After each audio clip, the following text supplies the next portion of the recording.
What's up everybody, Mark here from Remarkable Woodworks, and in this week's episode, I'm gonna teach you how to make cheap cabinets look more professional. What's that? Can't say the word cheap? Okay. A pro-like finish on a bro-like budget? Still no? Okay. I love the word cheap, it means I'm saving money. More affordable cabinets. Better? Seriously, that's the one you like?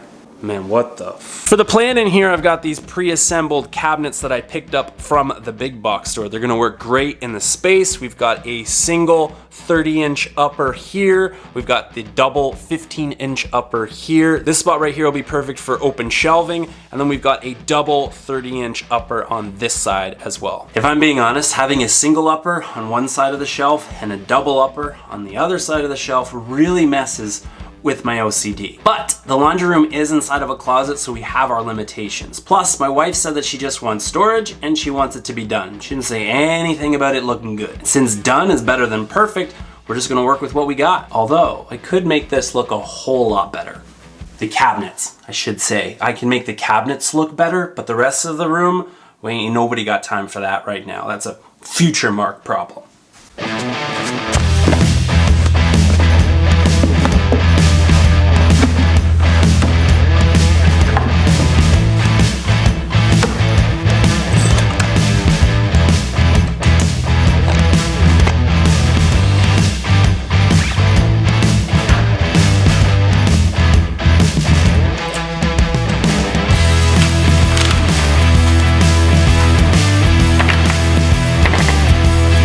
I'm gonna use these to build what we call fillers. I'm going to make an L like this, and I'm gonna have two sets of these, one for either side of the cabinet.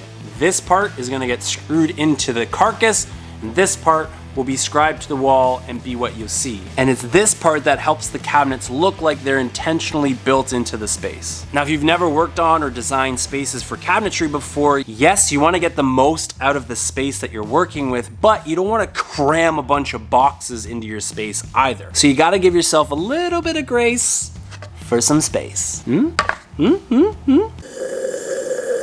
Now, in theory, your fillers can be any size that you want, but I find that if they're too big, they look weird. And if they're too small, they might look like an afterthought or like you're trying to hide something. So I have found that 2 inches is the perfect size. Nope. Now, the filler doesn't have to be that size exactly, just within the ballpark, but you are going to want to leave yourself some room for scribing, which just means whatever your measurement is on your filler, add a 1/4 inch so that we can shape it to the wall. Putting the fillers together is really simple. I like to use a biscuit joiner so that I know that the seams are lined up perfectly. That's a bit of an overkill. You don't need that. You can get away with glue, but I would recommend using some pocket holes on the side that's gonna get hidden. To drill pocket holes, you have a ton of different options. Since I'm working from home, I like to use the 720 Pro pocket hole jig from Craig. And I like this unit because it is much bigger. Oh God. It also has these storage units that you can sit on either side, so longer pieces of material can sit nice and flat while you're drilling in your holes, which is definitely something that the original model was missing. So this is a great upgrade. Anytime I'm on site and I know that I'm doing pocket holes, or I have to do some sort of pocket holes on bigger sheet goods, that's when I use the 520 Pro. This one is super compact, it's versatile, and there's a ton of different options on it. So this one's a bit different. You don't have to balance the sheets on the actual jig. You bring the jig to the sheets, you pump the trigger till it's tight on the material, you lock it in place, and you are good to go. So this one's great for running and gunning, literally. Pocket holes. If you're on a bit of a budget for a project or you're looking for a really good gift idea, I recommend the 320 pocket hole jig. This one is super versatile, it's nice and compact, it just takes a lot longer than the other two options. So if you do this for a living and you're getting paid to build things, go with the 520 Pro. If you're a weekend warrior or you're DIYing things around the house, go with the 320.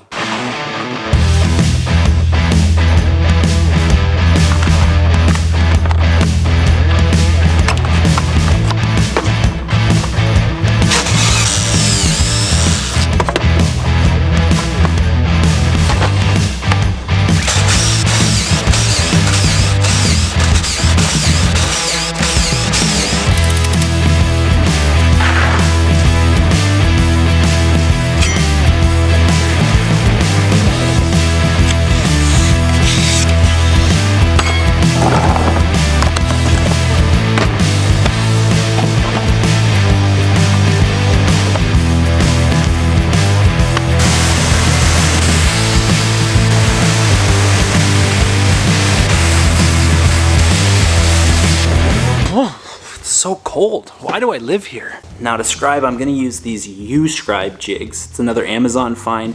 What they do is they connect to your filler and they act like a third set of hands to hold your filler perfectly parallel to your box so that you can get a perfect scribe line. Now if you've never scribed before, it's pretty simple. You line your piece up with whatever substrate you want to scribe to. You take a pencil, or in my case, a scribe tool, you walk it across. Then you want to cut to as close as your line as possible without taking it off. Make your cut so that it ends up sitting nice and flat, like that. Now usually when I'm scribing, my weapons of choice are painter's tape, a hawk knife, and some mag shims. But I just picked up this little razor scribe from Amazon. It comes with its own little hawk knife and a bunch of little micro adjustments in here, so we're gonna give this a try. Don't cut my fingers.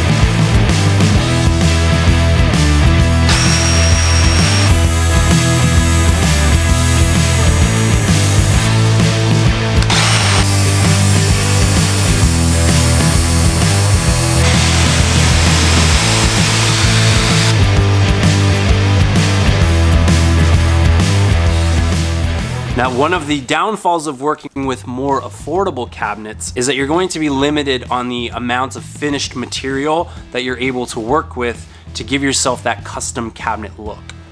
See this right here, this is a gable end. It's gonna work great to cap the open shelves. I also have a kick plate, but they're both made out of melamine, which is a bit tricky to work with, so I'm not gonna be able to use that for the trim. And that's why I decided to use these MDF panels. It's much easier to paint, plus it's a lot more forgiving than melamine. A quick tip though, make sure you measure the thickness of your doors. That's how thick you want your MDF panels to be. This will make things much easier later on. Now for the paint, I was able to get a perfect match because I brought my gable panel into my local paint store. They stuck that into some big science machine, ran a whole bunch of tests. From that, I was able to get a color that matched my cabinets perfectly.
Then when it's all said and done, you will have a beautiful set of cabinets that look like they were intentionally built for the space. Except, I forgot to order the hardware, so I'm just gonna hide down here and hopefully my wife doesn't notice. Hey, where are the handles? There it is, yep.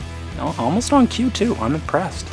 That, my friends, is gonna do it for this week's episode. Huge shout out to Craig Tools for making this video possible. I really am enjoying the process of making these videos, so I'm gonna make a conscious effort to put them out on a more consistent basis. So if you like the video, please do all the things that you're supposed to do when that happens. Feel free to follow me over on Instagram at Remarkable Works. I love you all equally, and I'll see you when I see you.